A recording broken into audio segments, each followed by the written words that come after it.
El día de ayer, el Fondo Monetario Internacional puso a disposición de México 12.117 millones de dólares para fortalecer su política económica y la resiliencia que se requiere ante los daños por la pandemia COVID-19. Y Andrés Manuel López Obrador propuso que mejor se utilicen esos recursos para pagar deuda, ante lo que un subgobernador del Banco de México reaccionó observándole que eso no se puede hacer y desató la furia del presidente. Y por ello, pues permítame ponerle en cuentas claras esta situación.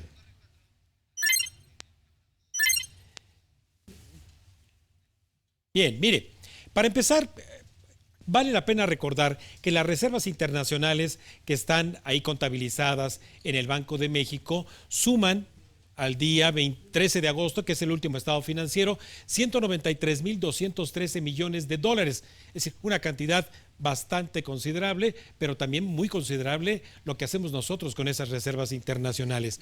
Y mire, lo que ocurre con esas reservas internacionales tiene que ver con la forma en que entran recursos a nuestro país. Cada que usted, por ejemplo, recibe una remesa, a usted le giran $350, por poner un ejemplo.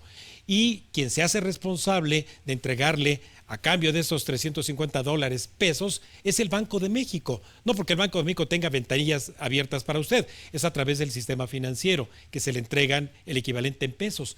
Pero esos dólares que llegan desde el exterior los compra justamente el Banco de México para entregarle a usted pesos a través del sistema financiero. Lo mismo ocurre con exportaciones, con inversión extranjera, por los ingresos de turismo, por préstamos que se reciben y también por utilidades que las empresas extranjeras que residen en nuestro país vuelven a invertir. Entonces, las entradas que tenemos de divisas, en dólares, en yens, en euros, porque nos pagan y nos envían desde el exterior, son respaldadas por el Banco de México. Él compra estos recursos y pone en circulación pesos a todos nosotros. Ese nivel de 193.000 millones de reservas, imagínense por favor, para simplificar en este ejemplo, que están aquí en este tinaco, pero igual por ese tinaco hay salidas, y en esas salidas lo que tiene que ocurrir también es que si usted se va, por ejemplo, de turismo y transfiere pesos por moneda extranjera, porque allá donde va a llegar, tal vez a Europa no le reciban pesos y tenga usted que convertirlo desde el aeropuerto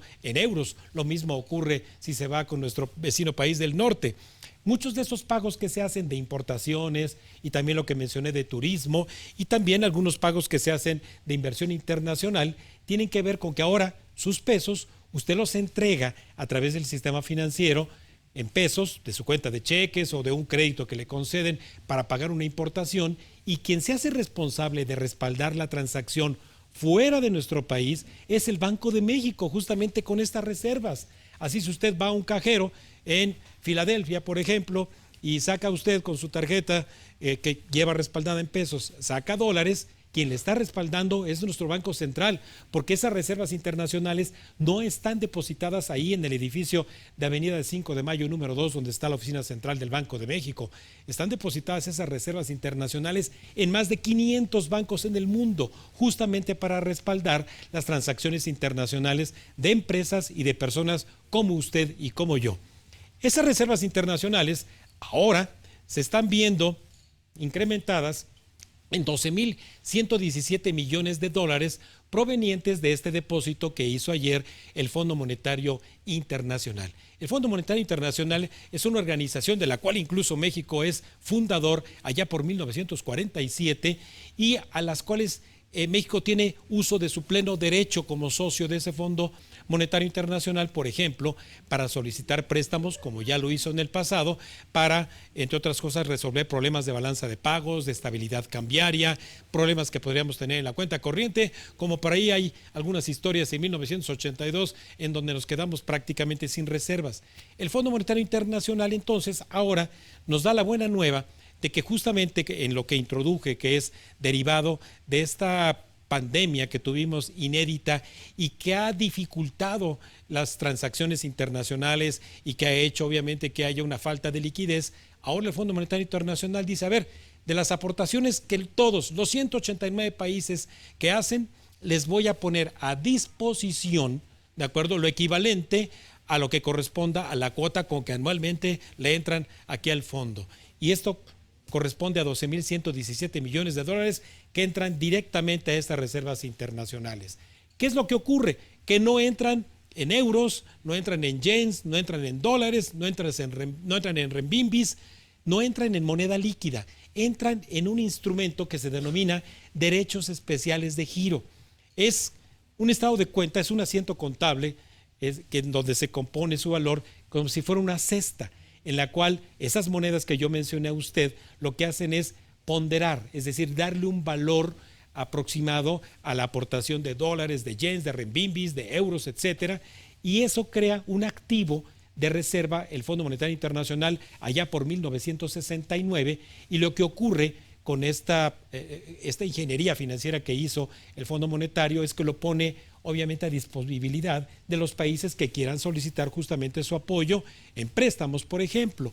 Pero ese derecho especial de giro, que es esa cesta, además lo que hace es complementar los activos internacionales que ya tiene un país. Como usted vio en el anterior gráfico, si ya tenemos 193,000 millones de dólares en reservas y ahora llegan 12,000 más, ¿para qué son? Justamente es para complementar lo que ya tenemos y fortalecer, entre otras cosas, la política cambiaria de nuestro país. ¿Recuerda usted el capítulo del año pasado en donde nuestra paridad se fue a 25 pesos?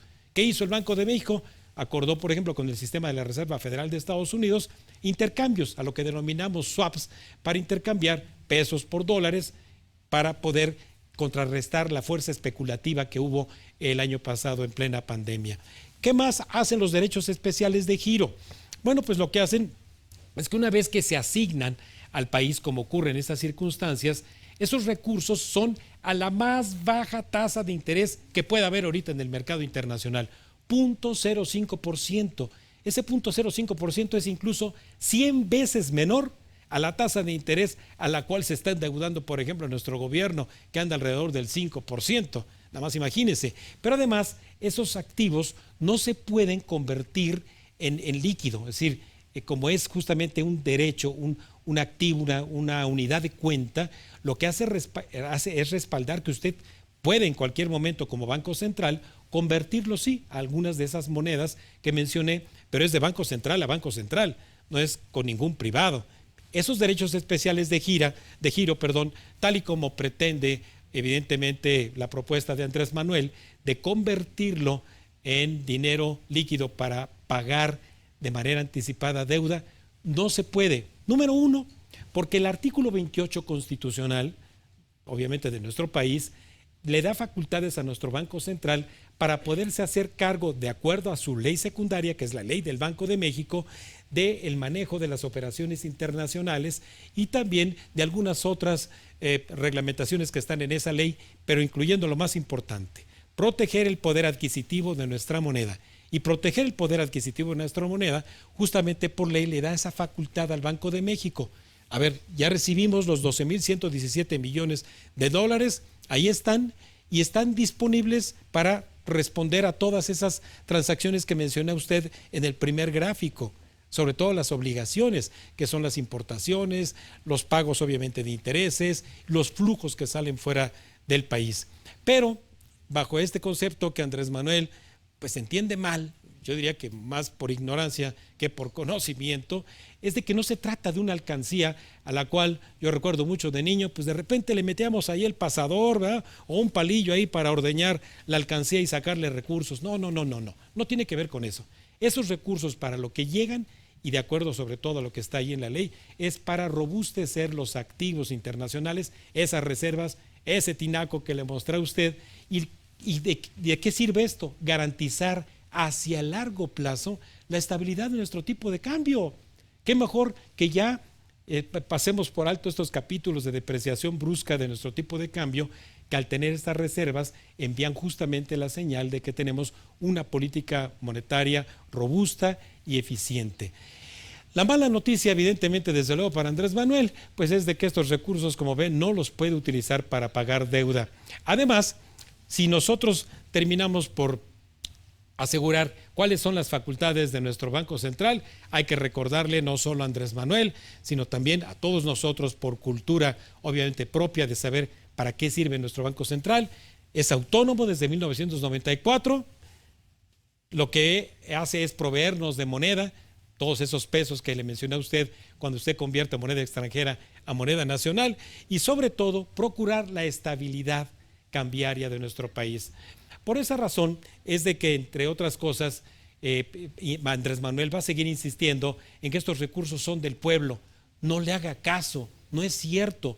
Dejaron de ser esos recursos del pueblo en el momento en que, por ejemplo, llegó esa remesa a usted y le entregaron pesos y esos dólares se quedaron en propiedad de nuestro Banco Central. Así que esos recursos son del Banco Central de nuestro país. Y aquí continuaremos, desde luego, para dejar en cuentas claras, sobre todo, datos, no relatos.